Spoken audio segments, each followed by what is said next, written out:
Hello everyone, this is part 10 of What If Naruto was reincarnated as Donquixote Doflamingo, and I hope you guys enjoy this video and to like, to subscribe, to share, and check out the playlist. To see more, comment down below. Now let's start the intro. They call me a god. They call me a god. They call me a god. Just what have you been feeding this kid, Jiraiya? The sage merely laughed at Tsunade's words, standing next to him, and placing a hand on his head, much to Doffy's annoyance. I know, right? The kid's as tall as I am now. Doffy shoved Jiraiya's hand away, addressing Tsunade once again. So, what all have I missed since we've been gone? Tsunade sighed, getting up from her chair and looking out the window in her office. He and Jiraiya had gone to visit Tsunade after catching up with everyone else. They needed to announce their return and see what has been going on in the village, if anything. She turned around to look at them. To be brief, it's been very quiet these last couple years. The Sand has Gaara as their Kazekage, and the new treaty has been doing well. We no longer accept any missions from the Wind Daimyo, and the Sand begins paying reparations for the damage on the Leaf. We've also been planning some joint missions with Sand and Leaf Ninja, a way to increase village relations. Doffy looked at her expectantly, and Tsunade looked back out the window. But I'm guessing you're more interested in Danzo, aren't you? Hey. Yes, tell what that old fool has been up to, Tsunade.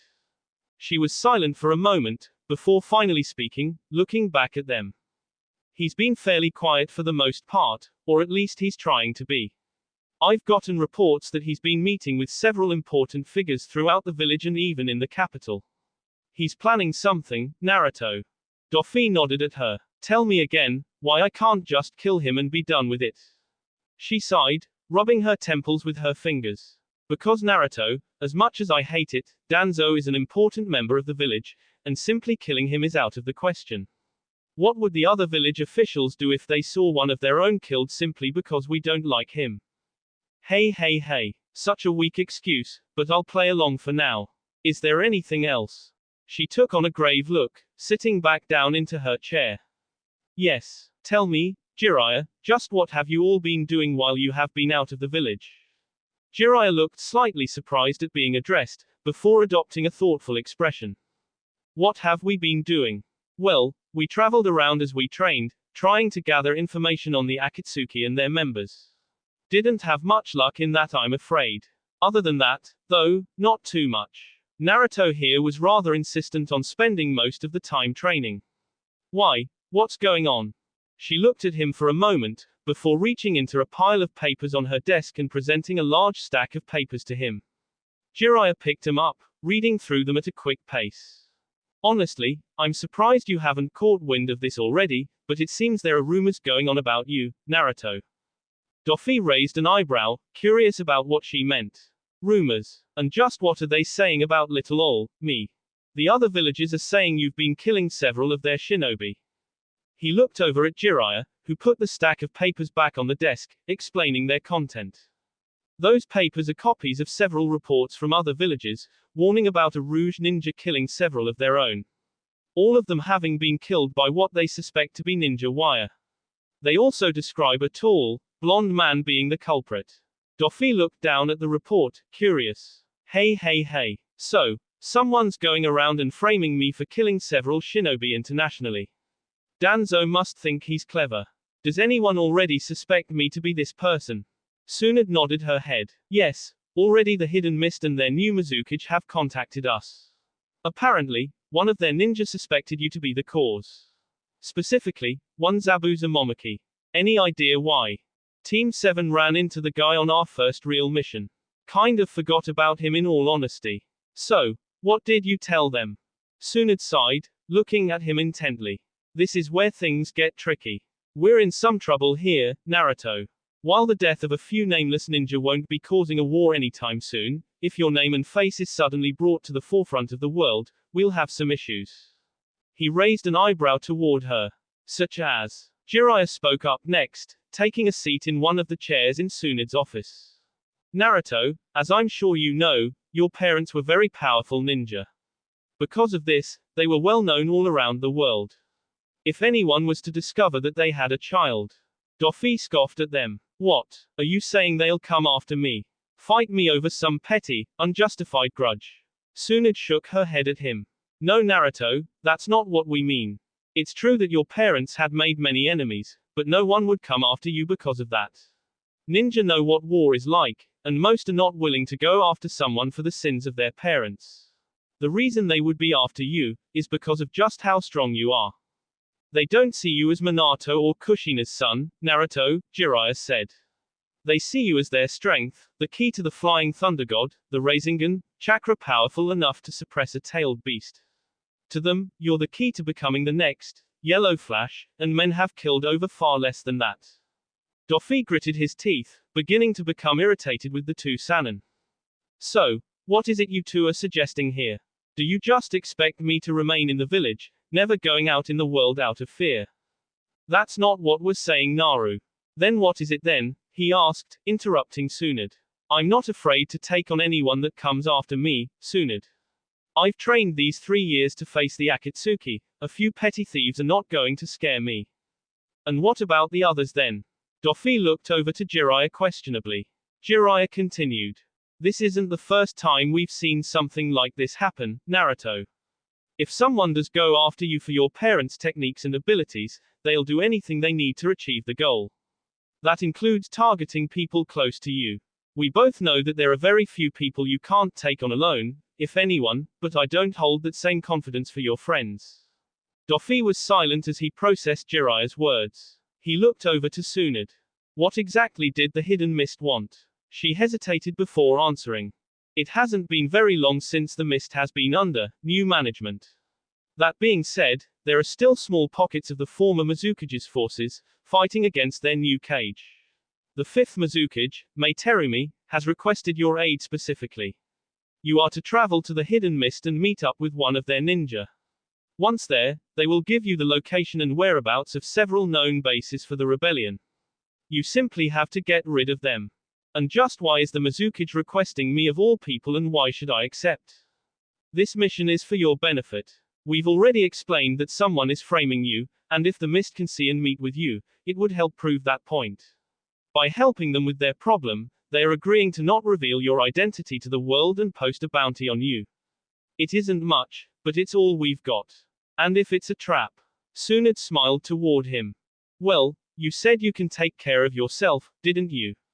I don't see why I should worry. He grinned at her. Fine then, when do I have to leave for this mission? She pulled out a stack of documents from her desk, handing it to him. In a couple days. That there is everything we know about the situation in the hidden mist. I suggest reading it carefully. He turned around, leaving Tsunade's office. It was a real pain, having to leave the village so soon after arriving. He didn't like it, but he supposed there was no harm in accepting the mission. He had enough things to deal with already, so if he could avoid adding another problem to his list with one simple mission, then he saw no harm in doing so. He walked out of the tower, thinking about Tsunade and Jiraiya's words. His new parents, Minato Namikaze and Kushina Uzumaki. Jiraiya had told him several stories about them, and he didn't know how to feel about them. They had never really been brought up too much before, so he never had to worry about them. Now though, he couldn't help but compare them to his first set of parents. They both seemed like his mother in some regards, kind and compassionate, but they were ninja as well. The two were powerful and had killed many over the length of their careers, not that he really cared about that. Did he miss them? Not really. It was hard to miss someone you had never gotten to meet, after all. But that didn't mean he didn't want to meet them. He wondered, if he ever got the chance to speak with them, what would he say? He shook the thought from his head, walking back to his old apartment complex. The others were waiting there, Dofi and Jiraiya wanting to meet with Tsunade really quick. He jumped into the air, traveling along the rooftops as he made his way back. The village had come far since he had been gone. The damage from Kabuto's attack had been fully repaired, and Tsunade now had her own monument on the mountain as well. He landed on the ground, appearing in front of his apartment door. He could already hear everyone inside, and he opened the door. As soon as he walked in, he knew that he would have to talk to Sasuke about that mansion he wanted to build. His apartment was packed, making it almost impossible to move around without having to squeeze by someone. The rest of the rookies turned over to him as he walked in, Kiba being the first to approach him. Kiba reached up and placed a hand on his shoulder, smiling brightly at him. Man Naruto, who knew you would end up being so tall, huh? And what's with the pink jacket? During his travels, he had been lucky enough to find a pink feathered jacket like his old one. It was smaller, of course, but he didn't hesitate to make Jiraiya buy it for him, and he had worn it ever since. He chuckled down at the other boy, brushing Kiba's hand off. Says the one wearing a black leather jacket, he asked jokingly. Hinata and Neji came up to him next, Hinata surprisingly being the one to speak first. It's good to see you in the village again, Naruto. Doffy looked down at the girl, surprised at the change. She had grown her hair out, and she seemed to be much more confident as well. He grinned at her and nodded. You as well, Hinata.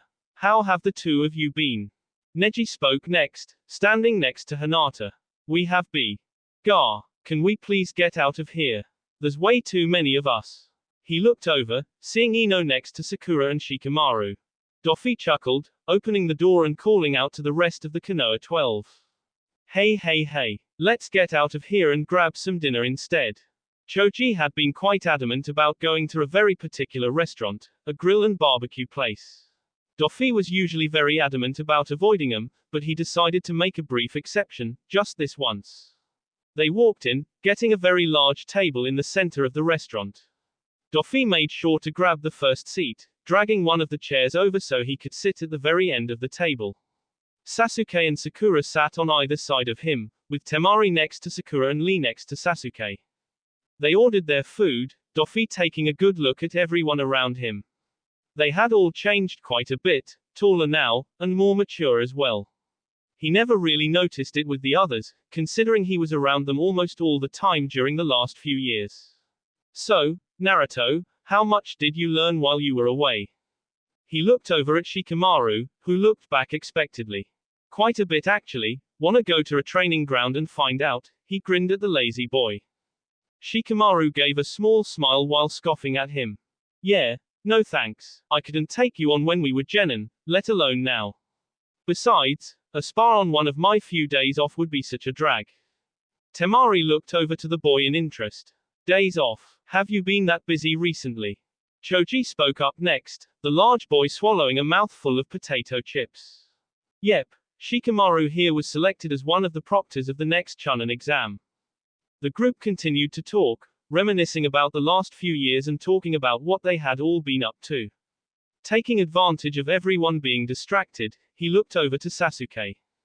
Sasuke, I wanted to talk to you about something. The raven-haired boy looked over, a curious look on his face. What is it, Naruto? It's about your home, the Uchiha compound. Sasuke raised an eyebrow at that, no doubt wondering what he could possibly want with the place. Yes, what about it? He offered a small smile to the other boy. I was wondering about something. I don't want us all to be separated and living apart like we are now.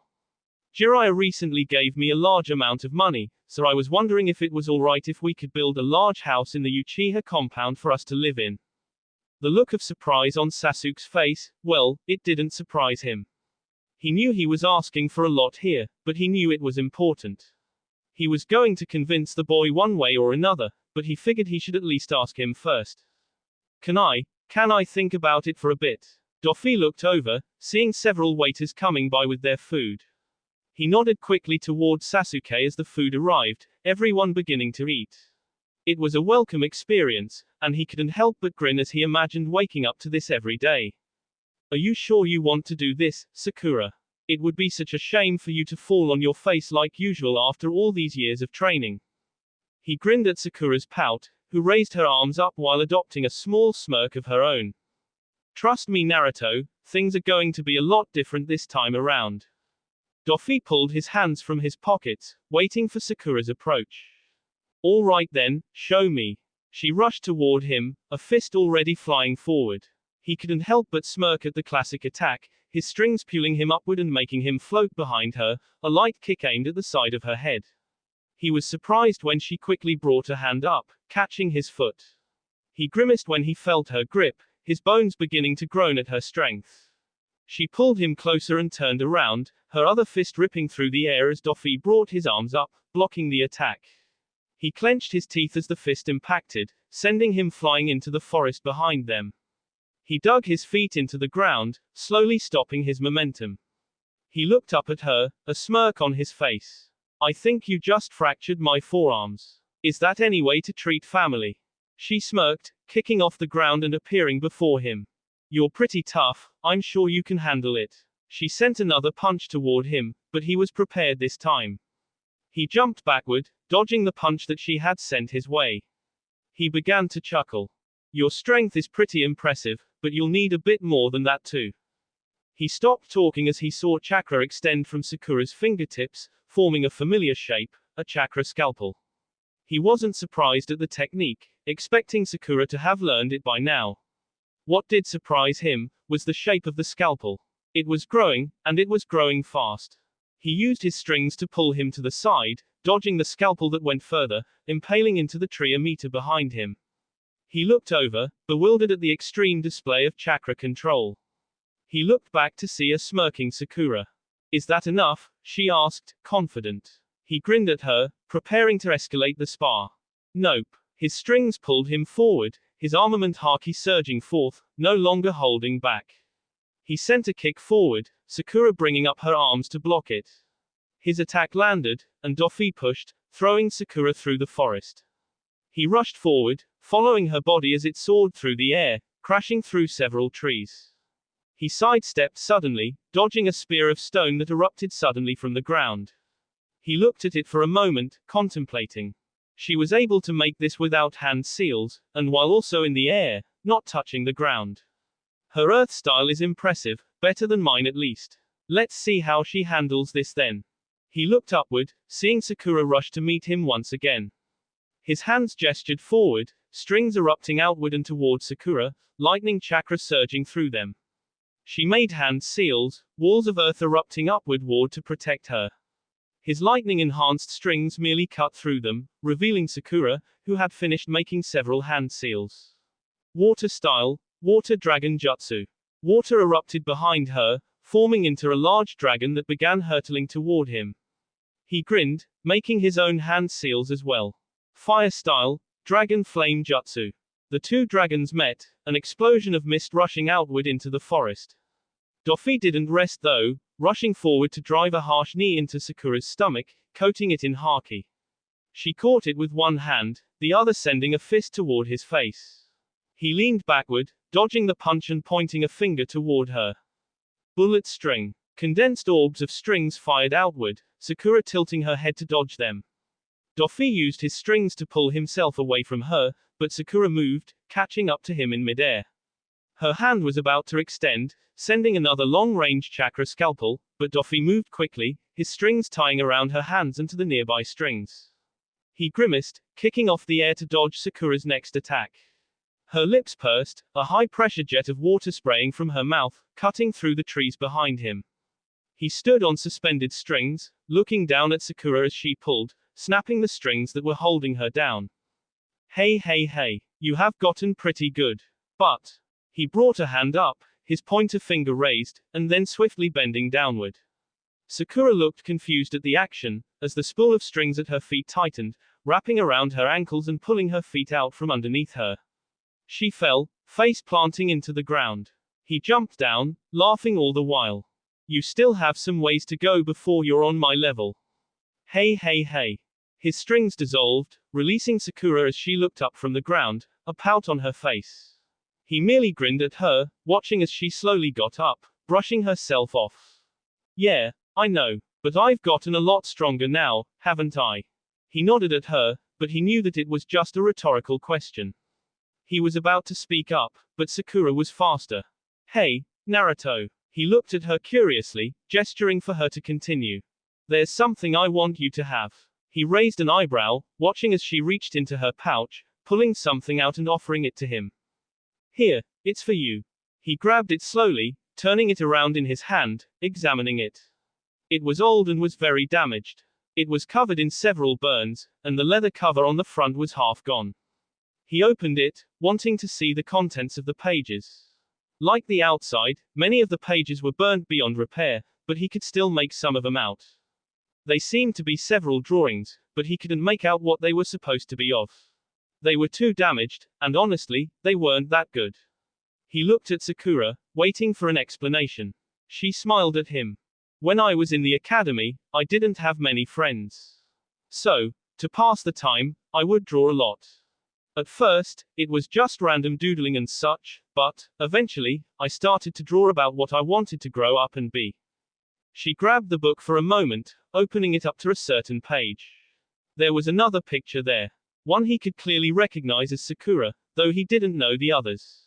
There was someone standing next to her, and they were surrounded by several other figures. This here, is me and you, surrounded and fighting off several enemy shinobi.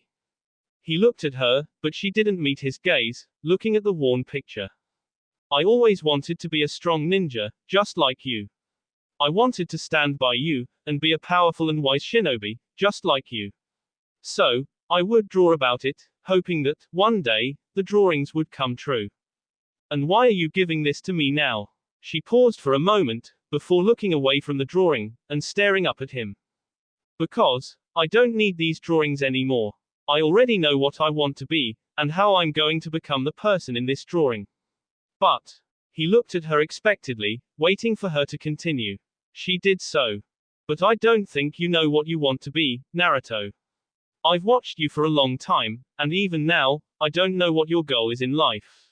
Do you want to be Hokage, or just a really strong ninja? He paused for a moment, about to speak, but Sakura interrupted him.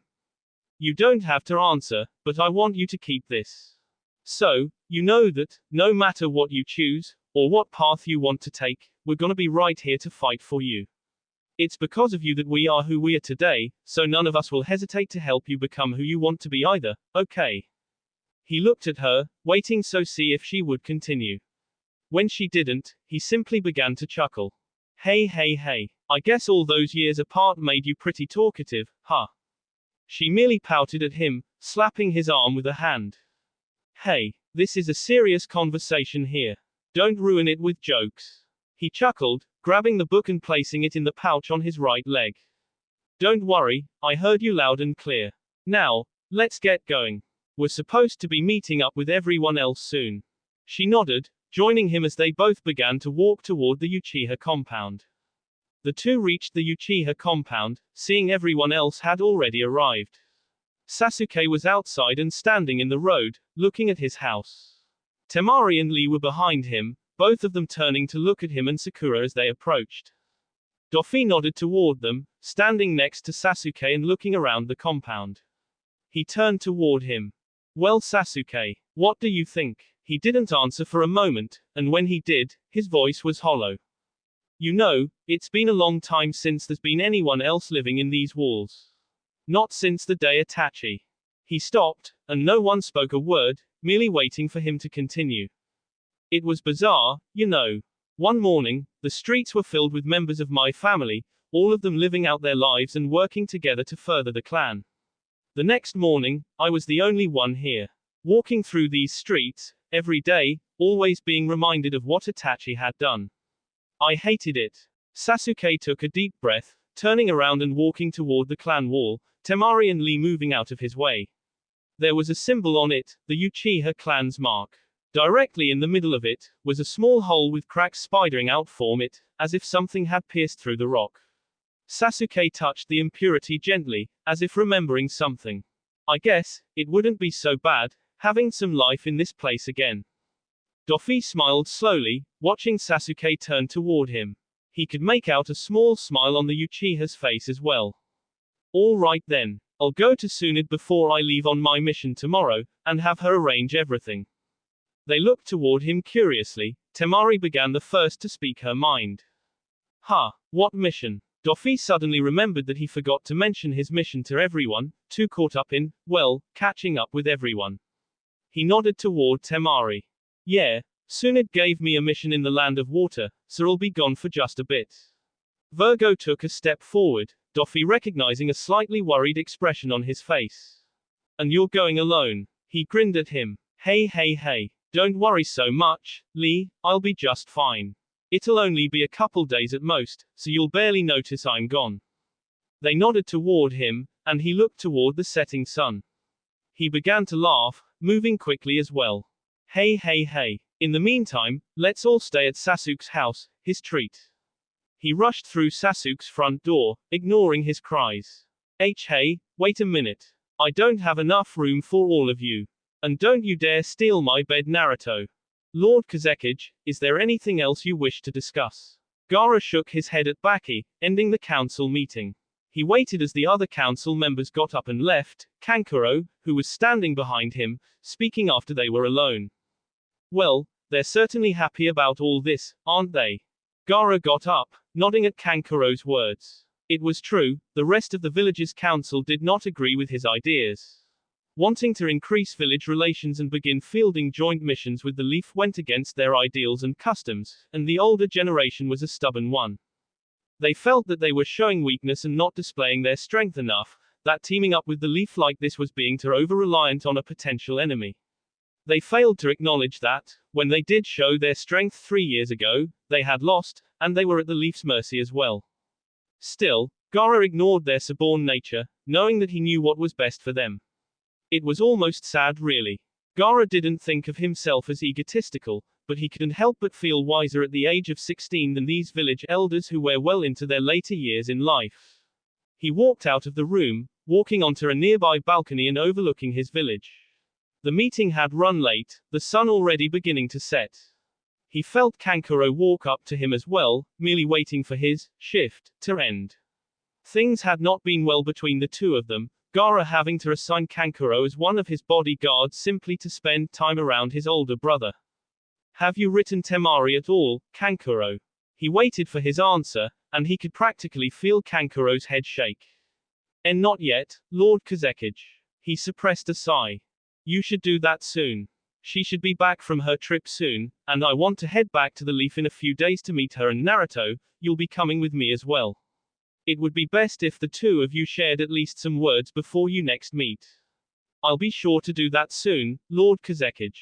He couldn't suppress the next sigh, his hands on the balcony's railing as he leaned forward. Lord Kazekage, that was how Kankuro addressed him now. When he had first earned the title, he had been proud of it, ready to repay the debt that he had owed this village in full. But, hearing Kankuro call him that time after time, the title began to lose its allure. He looked up suddenly, feeling something was off. There was a shadow on one of the roofs, one that he didn't recognize.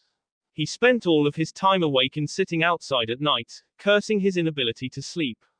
Because of that, he knew the shadow and shape of every bird that soared over his village, and this was not one of them. He turned toward Kankuro. Kankuro, get back here and tell him to put the village on alert. We have an intruder. He didn't wait for a reply, sand already bursting from his gourd and creating a platform for him to stand on. He took to the air, another cloud of sand chasing down the strange bird in the sky. It was pure white, and large as well. With the help of the moonlight, he could see someone sitting on top of the bird, wearing a dark robe with red clouds. So the Akatsuki are here, just like Jiraiya said they would. Naruto and Jiraiya had warned him about the Akatsuki, and how they were after Shukaku. It seems that they had re-emerged, but he wasn't expecting them to come into his village so readily. He chased the Akatsuki member with his sand, trying to chase him out of the village. He knew this fight would be destructive, and he didn't want to get the villagers caught up in this. Whoever he was fast, his bird easily avoiding his sand as it chased him out of the village. When his enemy was finally outside of his walls, he pulled back his sand, his platform rising up to meet his opponent. Well, I wasn't expecting to be found out so quickly. How did you know I was here? He looked on with an impassive face, replying to the Akatsuki member.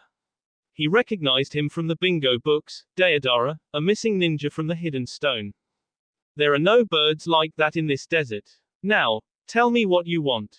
The blonde bomber grinned at him. I'm gonna need you to come with me. But by all means, please feel free to resist. It'll make this even more fun. Gaara grimaced, looking at his opponent for the last few minutes. The fight hadn't been going very well. The two of them were both long to mid-range fighters, one focusing on defense, and the other focusing on offense. Deidara had the upper hand as well, Gaara having to prevent him from attacking his village. This wasn't working, he needed to switch things up, or he was going to lose. Man, you're pretty good, you know that. You're the perfect candidate, the perfect person to display my art to.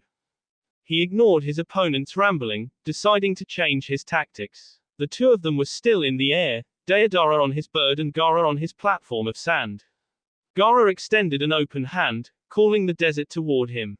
He could see Deodara tense slightly, anticipating an attack, but none would come, not yet. The desert around them began to rise, forming tendrils that whirled and met his open palm. He concentrated, condensing the sand as hard as he could. Soon, the sand began to take shape, and Gaara started the next phase as well. His platform began to crawl up his body, covering his body, similar to the invisible armor of sand he always wore, but this was far from invisible. The sand covered parts of his arms, legs and back, leaving his torso open. His open palm suddenly gripped tightly, holding onto the weapon he had formed. Ultimately hard absolute attack, Spear of Shukaku. Gaara floated there for a moment, using the sand he had covered himself with to carry his body, the platform no longer underneath them. He watched as Deodara smirked toward him. Going on the offensive, I see, not that it'll do you much good. You couldn't catch me with your sand before, so why should it be any different now? Gaara ignored him, lazily throwing his spear at Deodara. The wing of his bird was instantly clipped, the spear rocketing through the air and surprising Deodara at its speed. He watched as the man began to fall, calling his spear back to him. There was a puff of smoke, a new bird replacing the old one, and Gaara grabbed his spear out of the air. The spear was heavy, yes, but its density gave him a superb control over the spear. Because of its shape, it cut through the air easily, meeting little to no air resistance, making it travel far faster than his ordinary sand. He moved, flying toward the Akatsuki member who seemed to be rushing toward a nearby rocky plateau. He threw his spear again, Deodara turning swiftly, and avoiding the attack, but his creation wasn't so lucky. He abandoned it immediately, falling toward the ground and onto the top of the plateau. He looked up, holding multiple clay creations in his hands. Gaara touched down onto the ground, his spear back in his hands as he began twirling it, one-handed. Hey, so you have some other tricks up your sleeve, so what? Now, you're just more vulnerable to my R. He was interrupted as the spear rocketed toward him once again, Deodara quickly sidestepping to avoid it. He wasn't fast enough, the weapon cutting his left arm clean off. To his credit, Deodara didn't even let out a grimace, his other hand opening and sending out several small, bird-shaped explosives. Gaara flew into the air to avoid them.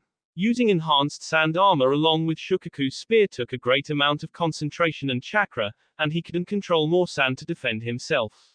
He needed to avoid Deodara's attack now more than ever. He called back his spear, grabbing it within his hands. He drew the spear back, enhancing it with wind chakra, and slashed forward.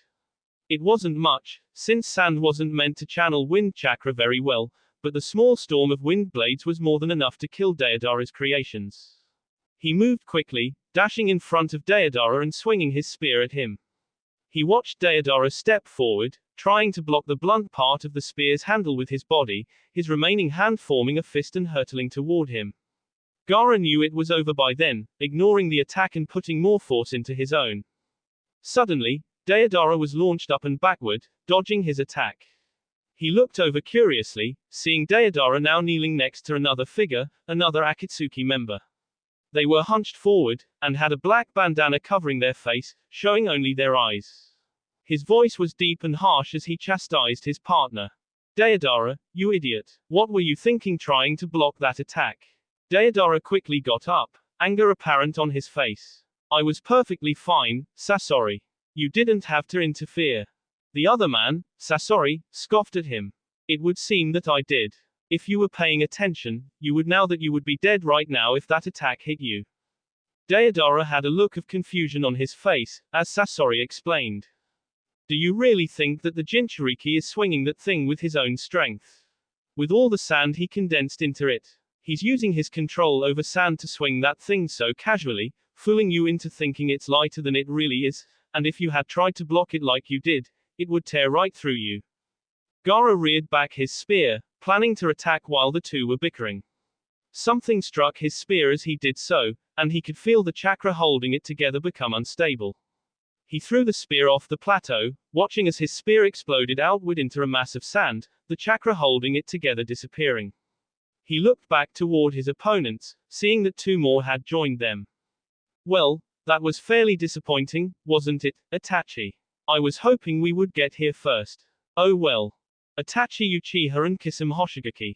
A total of 4 Akatsuki members were here now, and Gaara knew that he didn't stand a chance against them all.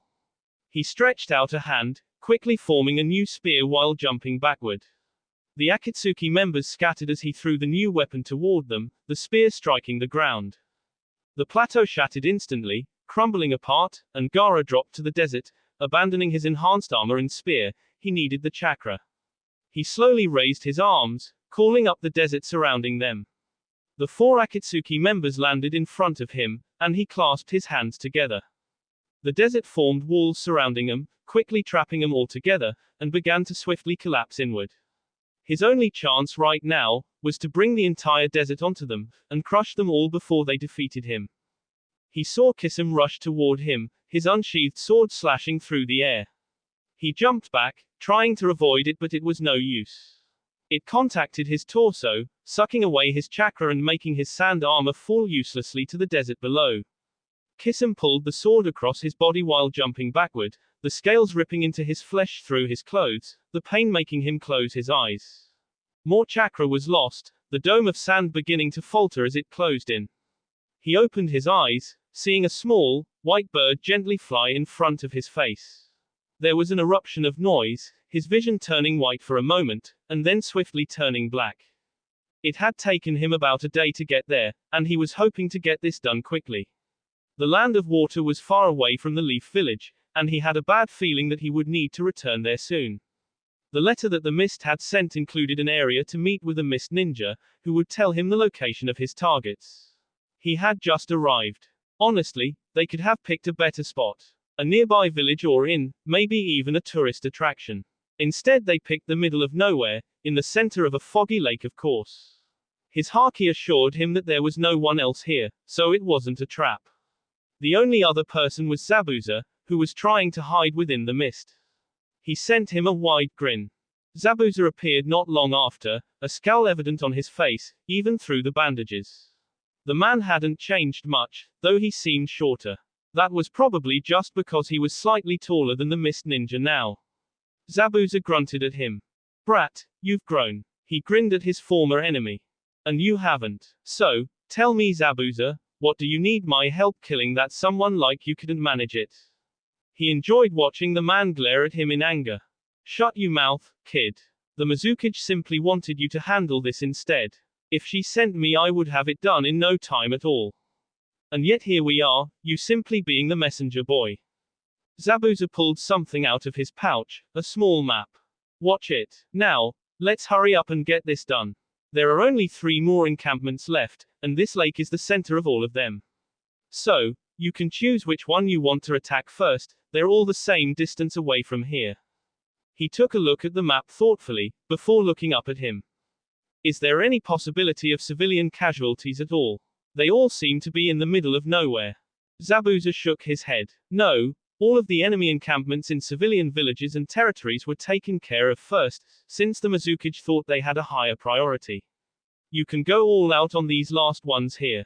Doffy nodded, jumping off the lake and toward the base to the north. Tsunade sighed as she stamped the next document, putting it in the pile to her left. When she took this job, she never realized how boring it really was. She always saw it as protecting the Leaf Village and being its guardian, not endless amounts of paperwork. She eyed the closed door to her office carefully, and, not hearing any footsteps, opened the bottom drawer of her desk. She lifted the false bottom, and gleefully looked at the full bottle of sake that lay within. Her time as Hokage was seriously digging into her drinking time, and she needed a break anyways. Just as she was about to pull it out, her office door slammed open, startling her as Shizune walked in. Lady Tsunade, it's an emergency. She quickly closed the drawer, clearing her throat as she pretended that she wasn't about to just drink on the job.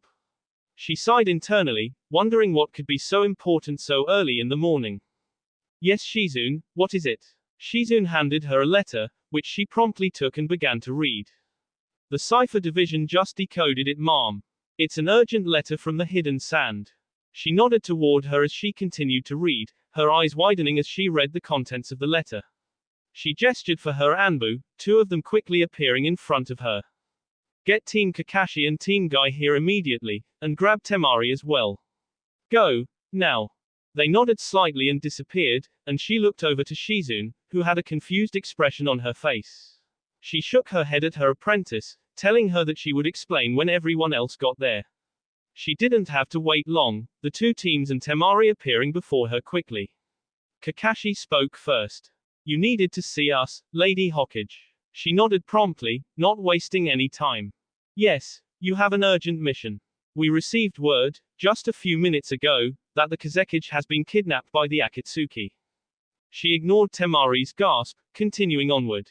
Team Kakashi, you will head out immediately to the hidden sand and find out more about what they know. Team Guy will stay here on standby until we receive more information from you. Team 7 nodded, and soon it looked over at Temari. I'm assuming you wish to go with them. She nodded, determination clear in her eyes. Very well. Sakura, summon part of Katsuyu when you get more information about what's happening. I will have her summoned here in the leaf to relay anything you learn to Team Guy. Her apprentice nodded at her as her other teammate, Sasuke, spoke up next. What about Naruto? He'll want to know as soon as possible. She grimaced, knowing that Naruto would want to be informed immediately. She placed a palm on her desk, smoke erupting outward. When it cleared, a small piece of Katsuyu appeared, who was confused at her summons. I will send a piece of Katsuyu in a sealing scroll, who will also tell him any information you gather. Ha, what's going on, Princess Tsunade? She looked down at the small slug, waving her off for a moment. I'll explain in a second, Katsuyu. Now, are there any questions? Both teams shook their heads. Good, then get going. Both teams moved out of her office, getting ready for their mission. She sighed, pulling open the bottom drawer of her desk and opening the bottle of sake. She ignored Shizune's rant about drinking in the middle of a crisis as she gulped half the bottle in one go. She really needed to retire soon, she was getting too old for this shit. Kakashi and the rest of his team had gathered the things quickly and headed out as soon as possible. It took them just over a day to get there, but they had made it to the hidden sand. One of the Jonin, one that he recognized, Baki, was at the gate, ready to meet them. He introduced himself. This is Team 7, responding to a call for aid requested by the hidden sand. He made sure to keep things brief and professional, wanting to move as quickly as he could. Baki nodded toward him, his gaze lingering on Temari for a moment before looking back toward him. Yes, thank you. Last night, our village was attacked by the Akatsuki, and Lord Gaara was kidnapped and taken by them. Were you able to confirm any of their identities? Baki nodded toward him. Yes, we had several shinobi combat them on their way out of the Land of Wind. We were able to identify Deidara of the Hidden Stone, Sasori of the Hidden Sand, Kisame of the Hidden Mist and Itachi of the Hidden Leaf. His eyes widened at Baki's words. 4 of them. 2 of them had been enough trouble already, but having 4 of them would make this mission much harder than anticipated. Especially with someone like Itachi on the field. He looked over at Sasuke, expecting to see a reaction, but was surprised to see almost none. He put that at the back of his mind, turning back toward Baki. All right then. Do you have anything that we can use to track them down? Baki nodded, gesturing to a nearby sand ninja, who brought over a small box. Yes, they had all fought on a large plateau a bit far from here, that is now destroyed. When searching for Gaara inside of the rubble, we found this. He opened the box, revealing a rather mangled arm. Strangely enough, it had a mouth on the hand's palm. I take it this belonged to one of the Akatsuki members. Baki nodded his head. Yes, we believe so. Other than this, we don't have anything to help you track down the Akatsuki. I am sorry. Kakashi shook his head, placing a palm onto the sand at his feet. There was a large puff of smoke, revealing his tracking dog, Pakken. It's fine, this will be enough. Pakken, I need you to remember the scent on this arm and head back to the leaf. Team Guy will be on their way, and I need you to guide him to the owner of this arm. He watched the small dog sniff the arm, before sighing. Geez Kakashi, you always summon me for the fun stuff, don't ya? Pakken hopped off, Kakashi turning to Sakura. Sakura, summon Katsuyu and let Tsunade know that we have a lead. The girl nodded, and Kakashi was about to say goodbye to the sand ninja when he sensed an attack coming. He jumped back, an old woman appearing in his previous position, driving a fist into the sand. Die White Fang of the Leaf Village. His eyes widened at the moniker, quickly shaking his head and hands to get her to stop. Wait, I'm not. The woman charged again or tried to. Baki quickly grabbed her, holding her back, and clearly struggling to do so. Calm yourself, Lady Chio. That's not the White Fang, that's Kakashi Hatake of the Leaf Village. The White Fang died years ago. The old woman stopped for a moment, leaning toward him slightly with narrowed eyes, as if trying to get a better look at him. He chuckled nervously at her. Yes, you see, the White Fang was my father, and I'm his son, Kakashi Hatake. Hey. They were silent for a moment before the old woman burst out in laughter. Oh ho. But of course, I knew that. I was just messing with ya. Oh ho. He sweat dropped at the older woman, before turning back to Baki. Well, we'll be going now. We'll chase down Gaara and save him from the Akatsuki. Baki nodded toward him, and Kakashi made to take off with the rest of his team, before he was stopped. Hold it right there. He turned around, looking at the old woman, slightly exasperated. Why yes, the old woman grinned at him. Don't think the hidden sand is gonna rely completely on the leaf to save their own Kazekage. You're gonna have some backup on this mission. That was actually pretty helpful. There were only 4 of them after all, and going up against 4 S-rank ninja was not something he wanted to do without some help. Team Guy was coming, yes, but they may not catch up in time. That's great actually, who is coming with us? Why, me of course. Oh ho. He slumped forward, wondering why he even expected anything more. He really hoped this mission was over soon. With that, Team 7 and one old lady marched off to fight some of the world's greatest criminals. The 5 of them had been traveling for a few hours before they had managed to somewhat catch up. It seems they had noticed their approach somehow and had left someone behind to slow them down. It wasn't looking good either. Of all the opponents that Baki had listed off, this was the worst one that he could imagine fighting against. So, we finally meet again, my foolish little brother. I wonder, just how far you have grown. Do you finally have them? Eyes like mine. Kakashi pulled out a kunai, getting ready for his second round against Itachi Uchiha. Pain looked down at the Jinchuriki, pleased with what he was seeing. The ceiling was going well, and it was almost complete. Just another day perhaps, and the one-tailed beast would be theirs. Team Kakashi is approaching quickly, and Team Guy is heading out from the Leaf Village as well. Who knows, they might get here before the ceiling is complete. Pain looked over at the 2 halves of Zetsu, thinking about his words. He looked over to the other members of the Akatsuki. Itachi, kiss 'em, I'm sending you 2 to take on the Leaf Ninja. Kill them or just slow them down, I don't care. Just make sure they don't interrupt the ceiling. Hey. Oh boy, did you hear that, Itachi? We get to have some fun. Which one do you want? I kinda wanna take on that green beast again. And what about Naruto Uzumaki? He traveled to the land of water faster than expected. If he receives word of Gaara's kidnapping, he could interrupt us as well. We could just take out the messenger bird if you like. Pain shook his head. No, we'll send another to take care of him instead. This is the perfect chance to test his abilities. He walked through the halls of the underground base, his hands swiping back and forth in a steady rhythm as they directed his strings. The screaming of his opponents was deafening as he sliced them apart. This had been fun the first couple times, but now that he was at the last base, he was beginning to get bored. He looked on as a ninja rounded the corner, finishing a set of hand seals. Fire style, fire dragon bullet. Oh, a fire user in the land of water. How ironic, he thought dully, resisting the urge to scoff at the weak attack. He had to applaud the man though, using a fire technique in such an enclosed space was a good move, but it wouldn't be enough. His strings moved quickly, forming in front of him in a strangely shaped circle. They began to change shape, becoming one of the first seals that Jiraiya had shown him. The flames touched the string seal, immediately beginning to be absorbed by the strings, which became red hot. He grinned at the look at the ninja's face, sending the red-hot strings at the ninja.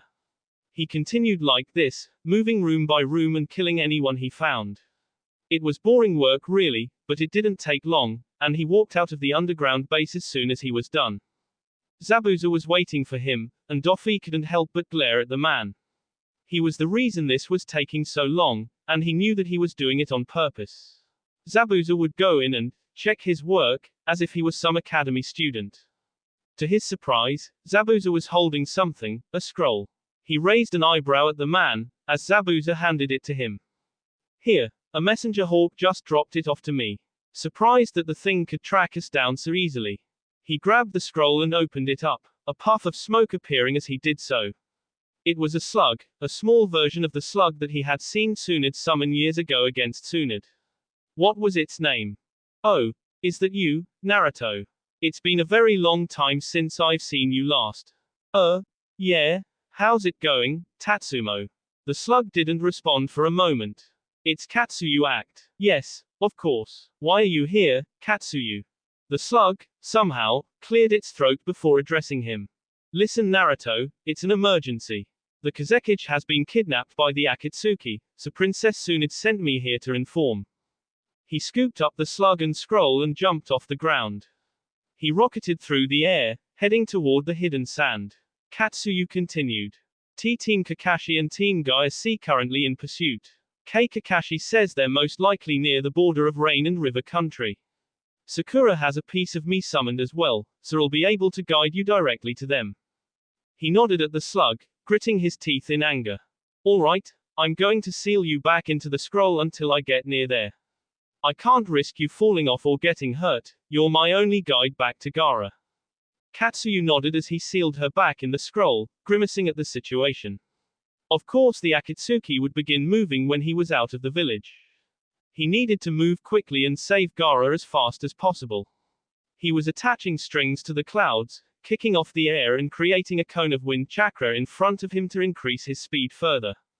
He moved like that for hours, until he sensed something with his haki. There was someone approaching him from up ahead, and they were moving fast.